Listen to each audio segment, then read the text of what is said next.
Power pop, power pop, power pop. What is the end all be all definition of power pop? Well, so many people have tried to capture this genre, to try to bottle it up and make it accessible to everybody. What is power pop? What qualifies as power pop? Where did it start? Where is it now? Where was it before? And it's hard to do.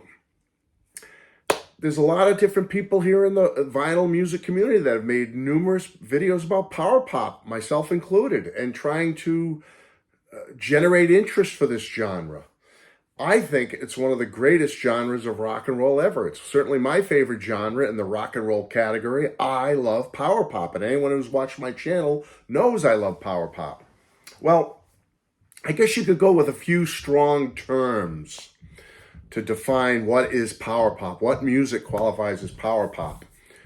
Melody, strong, tough melody. Heavy guitar tones, heavy guitar usage. Melodic hooks. Yep, that could define power pop. Stellar vocal harmonies. Power pop. Energetic music. Cheerful music. Many have tried to trace the lineage of all this, of these statements I've just said. Where did this all begin? The heavy guitar use, melody, melodic hooks, vocal harmonies, energetic music, cheerful music, pleasant music, fun music. Where can you take that? And some people have said that, well, it started with The Who, because Pete Townsend, he coined the phrase back in 1967 when some music journalist asked him about this style of music, and Pete said, oh, we're power pop, or whatever, however he worded it. So he coined the phrase. But yeah, it goes further back than The Who, though. It goes back, it's The Who, it's that whole British invasion vibe, the Beatles, the Who, the Kinks, many of those groups in that category of British invasion were some of the foundations of power pop and where it began. But you also have to throw in the United States in there, like the Byrds with their jangly 12-string, which they were influenced by because of George Harrison and the Beatles, the Beach Boys with their stellar tight harmonies, or that garage rock of that era of the mid to late 60s, those bands like doing songs like Syndicate of Sound and, the Merry-Go-Round and bands like that. So a lot of those garage bands of the 60s can lay some of the foundation down for power pop.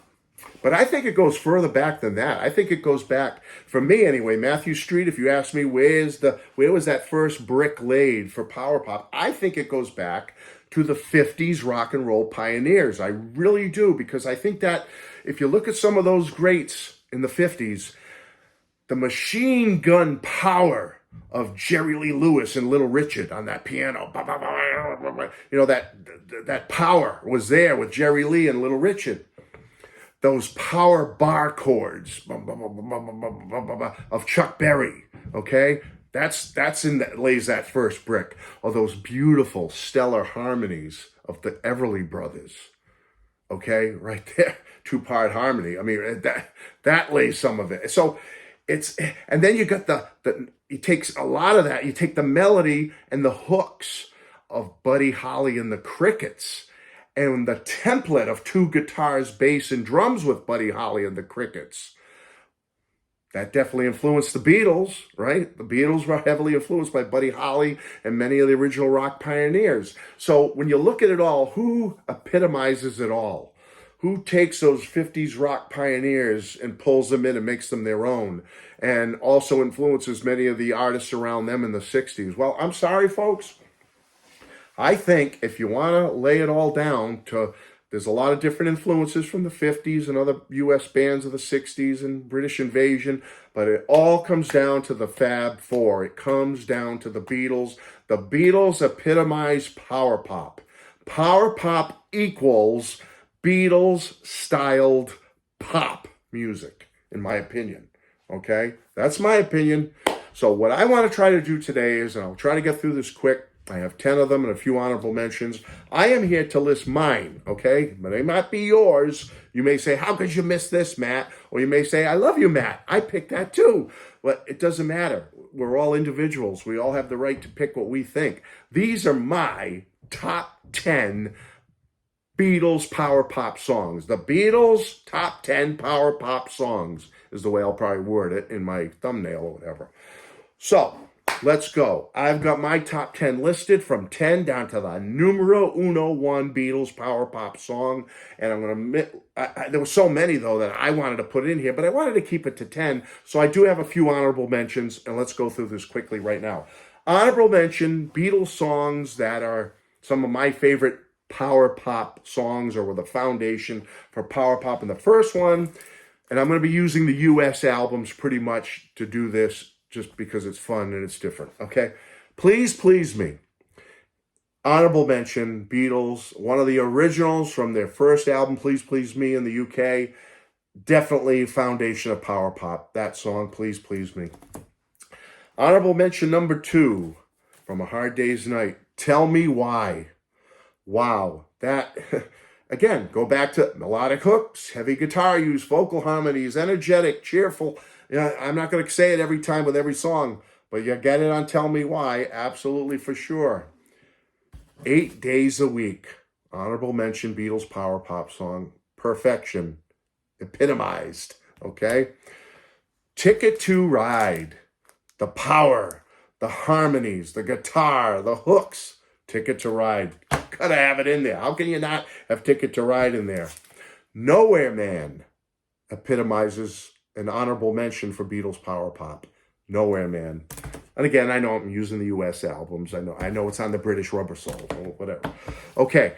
And you gotta pick Can't Buy Me Love. And in America, came out on this album. Can't Buy Me Love. Almost made my top 10, but just missed it. Okay, epitomizes Beatles power pop. And my last honorable mention from the Something New album, Anytime at All. Wow, the power, the energy, the melody, the harmony, the hooks galore. It's all on Anytime at All. Anytime at All just missed making my top 10. All right, so those are my honorable mentions. Now, let's get into my top 10. A couple of words about each one, and then I'll be out of here. But this is Matthew Street's Beatles top 10 power pop songs of all time, in my opinion, okay? Number 10, the one that started it all here in the U.S., I Want to Hold Your Hand. I Want to Hold Your Hand came out in 63 in the UK, 64 on this album in the US, and it was groundbreaking, fresh, new. The sound with I Want to Hold Your Hand was otherworldly. You cannot listen to that song and not think, wow, that had to, in the US anyway, that was the beginning of power pop. I mean, I Want to Hold Your Hand. Enough said. Number 10, okay? Number 9, She Loves You. Absolutely. Came out in 63 in the UK, 64 here in the US. The harmonies on She Loves You are to die for. The hooks, every other second there's a new hook in She Loves You. The drums, Ringo's drumming, power.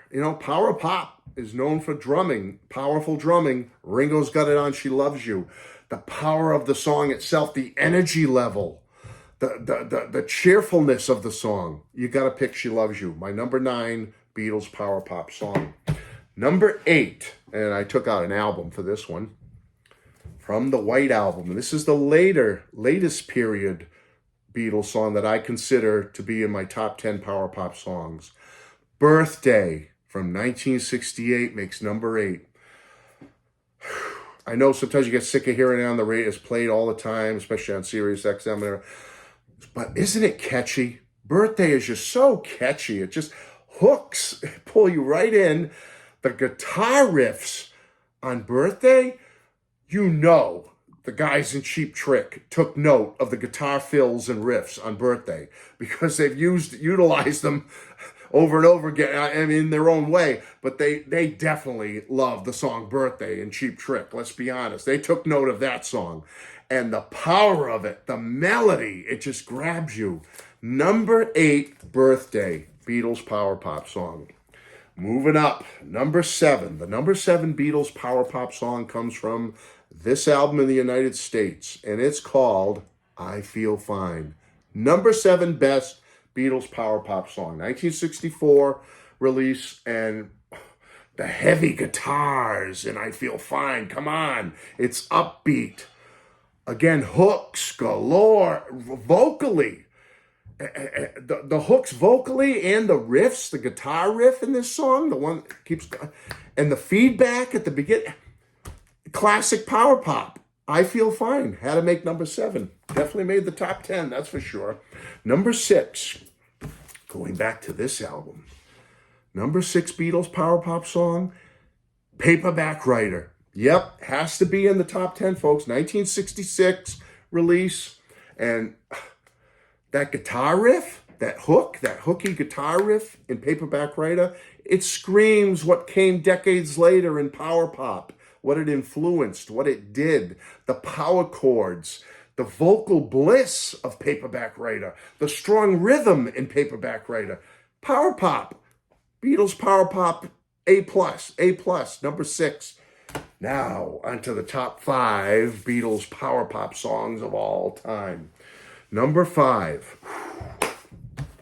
very similar to number 6 in its stylings, but it was a year earlier. 1965, Day Tripper is the number 5 Beatles power pop song. And yes, I kind of consider it like cousin to Paperback Writer. Day Tripper came first, and then Paul, was heavily into writing Paperback Writer, and John was into Day Tripper, I believe. So, they kind of go hand in hand. They're cousins. A lot of similarities in that the guitar riff is so catchy, and like you hear a couple of notes of the Day Tripper or Paperback Writer guitar riff, and you know what it is right away. And it's influenced so many power pop bands since. Day Tripper is just so melodic, so powerful, vocal perfection on Day Tripper, tight rhythm section. I mean, it's just, it screams to be in my top 5 of Beatles power pop songs of all time. Day Tripper. Number 4, okay, from the same album in the United States, Rubber Soul. Everywhere else, If I Needed Someone. George makes the top 10 Beatles power pop songs of all time. 1965, 12-string jangle. And isn't that what power pop is all about? That Rickenbacker 12-string jangly glitter-filled guitar. Well, George has it on If I Needed Someone. It's just, if you had if gold tinsel on your Christmas tree could sing, it would be a Rickenbacker lick. It would be a Rickenbacker sound. It would be Rickenbacker bliss, 12-string bliss. That's what is on If I Needed Someone. The melodies on that song, the harmonies, the hooks. It's a template for power pop. If I Needed Someone. It's so perfection. It made number 4. Yes, it went as high as number 4. Top 10 Beatle power pop songs. If I Needed Someone. Thank you, George Harrison. Okay, number 3 Beatles power pop song was on With the Beatles in 63 in the rest of the world. But in the U.S. in 64, we got it on Meet the Beatles. And that is It Won't Be Long. It Won't Be Long could very well be, arguably be, the foundation for power pop, or the power in power pop. Let's be honest. What, for 63, late 63, the power of It Won't Be Long? It has it all, folks. It does. It's got the hooks, the melody, guitars, the vocals, the soaring vocals, the energy, the positivity. It's in It Won't Be Long. It had to make top 3 Beatles power pop songs of all time. The number 2 Beatles power pop song of all time is on this album. And believe me, there were a few other songs I only had 10 spots, but this one jumped all the way up to number 2. You're Gonna Lose That Girl from Help. Wow, 1965. This and the next one that made my number 1, are the epitome of what power pop is and what it should be. You're Gonna Lose That Girl is like the template. It Won't Be Long was right there. It could be the foundation of it. It was right there with everything it had going for it. But when you get to You're Gonna Lose That Girl, Power Pop 101. I mean, you got to say it, folks. It deserves to be this high on my list. It's just, it epitomizes everything. The Beatles style pop, power pop. You're Gonna Lose That Girl. I could hear it 1,000 times in a row, and I never tire of it. It is the number 2 Beatles power pop song of all time. And last but not least, and any of you that know power pop, you got to know which one I'm picking for my number 1 of all time Beatles power pop songs. The rest of the world, UK release, it was on this album here, Revolver. But in the US, it was on this album, Yesterday and Today. And you know it, 1966, Perfection, where everything comes together in the power pop world. And Your Bird Can Sing. Yes, my number 1 Beatles power pop song of all time. Folks, I don't even need to tell you. I mean, do I need to go through the list again? You know, strong melody, heavy guitar use, guitar licks, melodic hooks, vocal harmonies, energetic, positive, cheerful. Can you get any more times to the 19th degree than And Your Bird Can Sing? It is the template. It is the gold standard for Beatles power pop. And the Beatles are the gold standard for power pop, or power pop what it became over the years from the 60s into the 70s, 80s, 90s, and beyond up to today. The Beatles are the gold standard of power pop. Let's be honest. That's it, folks. I'm out of here, 16 something minutes, whatever. I just want to do a quick fun video for you to get back in the groove again, making videos. The Beatles, top 10 power pop songs according to moi. All right? If you disagree, I'm sorry. We can agree to disagree. You can come up with your own list. Share them, please. I would love to see what you think is a song I should have put in. I had some nice honorable mentions. I had a great top 10. And yes, there were a few that didn't make the list, but could have. And you may think they should.